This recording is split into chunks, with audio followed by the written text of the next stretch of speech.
What's up everyone? Welcome back to our channel AV Excellence. My name is Akash and today we're going to be talking about an active bookshelf speaker from Klipsch called the Fives. They're the first active bookshelf speaker to feature HDMI ARC, making them a viable alternative to a soundbar.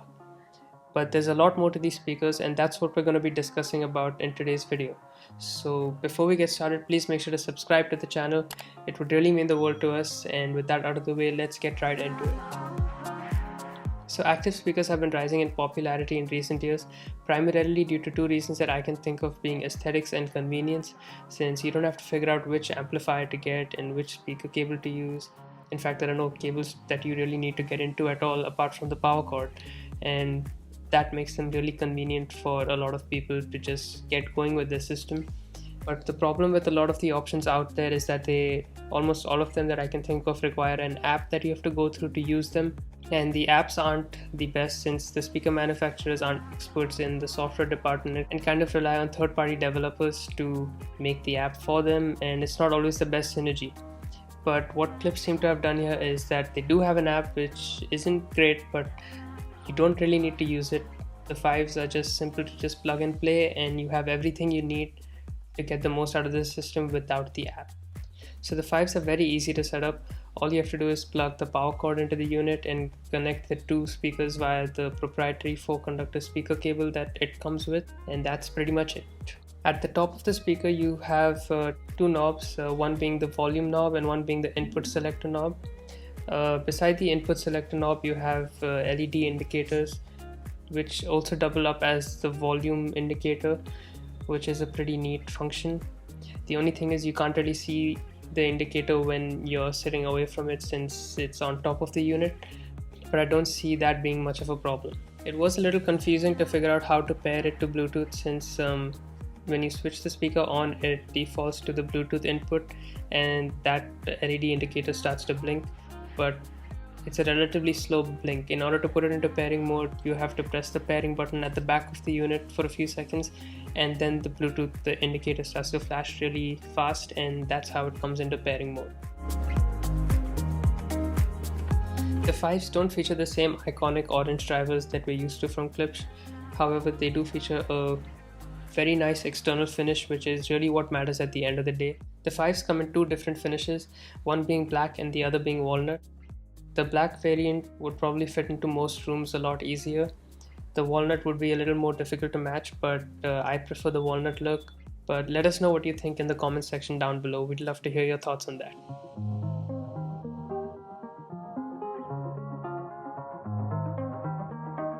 The Fives have a magnetic grille, which is something that you don't get very often for a speaker at this price point. The Fives are priced at about 500 rupees, which really isn't on the higher end of the spectrum in terms of the other alternatives that are out there. In terms of technical specifications, the Fives feature a 1-inch titanium tweeter that's housed within the Klipsch Tractrix horn. It's also got a Tractrix port at the back of the unit for enhanced bass performance, and you also get a 4.5-inch long throw woofer driver which ensures impactful bass at even a distance. And in terms of amplification, the Fives are actually internally bi-amped, which means that each tweeter gets a 20-watt amplifier and each woofer gets a 60-watt amplifier. So totally you get about 160 watts of amplification with a frequency response of about 50 Hz to 20,000 Hz. And it also does 192 kHz 24-bit decoding, which means you won't have any issues playing back high-resolution audio files. So now let's get into the sound performance of the speaker, which is why we're all here in the first place. The Fives sound surprising and deliver more than enough bass for the size. You probably won't feel the need to add a subwoofer with it, and that is of course up until you add a subwoofer. But even without one, the bass is smooth, it doesn't distort at high volumes, and basically Klipsch have this technology that they're using in the Fives called dynamic bass EQ, which basically means that you get impactful bass performance even if you're listening at a lower volume or somewhere in the middle or even at a higher volume. So in terms of musicality, the Fives are just really easy speakers to listen to. They don't require you to kind of sit there, close your eyes and pay attention, but if you want to, they give you what you need, but you don't need to, and that's what makes them really special to me. If you were to strip the speaker away from its different input options and just leave me with the Bluetooth 5.0 and maybe drop the price down a little bit for that, I would still consider buying it because there aren't many alternatives that sound as good as the fives do. In terms of the higher frequencies and vocals, the fives deliver very respectable performance, especially when it comes to dialogues on like TV shows or movies. And when it comes to listening to dedicated stereo music, they also manage to keep it well balanced. And even though it's a horn, they do a good job of delivering clear vocals. When watching TV shows on Netflix, with a system like this, you would normally feel the need for a center speaker for improved dialogue clarity.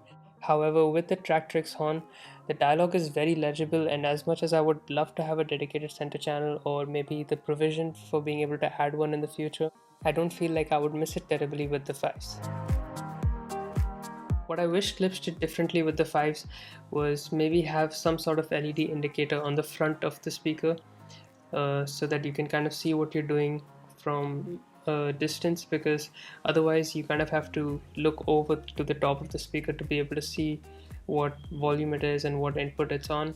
But it's not much of an issue once you have it set to what you want, but it still would have been nice to have it on the front of the speaker.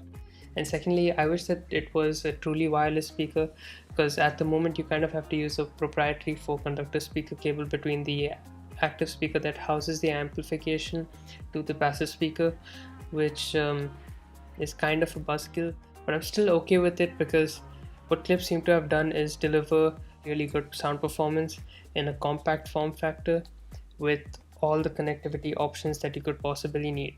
Maybe they could have introduced HDMI ARC, or maybe that's something that we can look forward to in a future update on the model.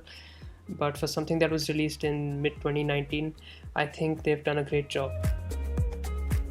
The way I see the fives is that they are a sort of a gateway into the hi-fi world for a lot of the general public that's out there that don't know about two-channel music listening and what goes into it, and it's a start for them.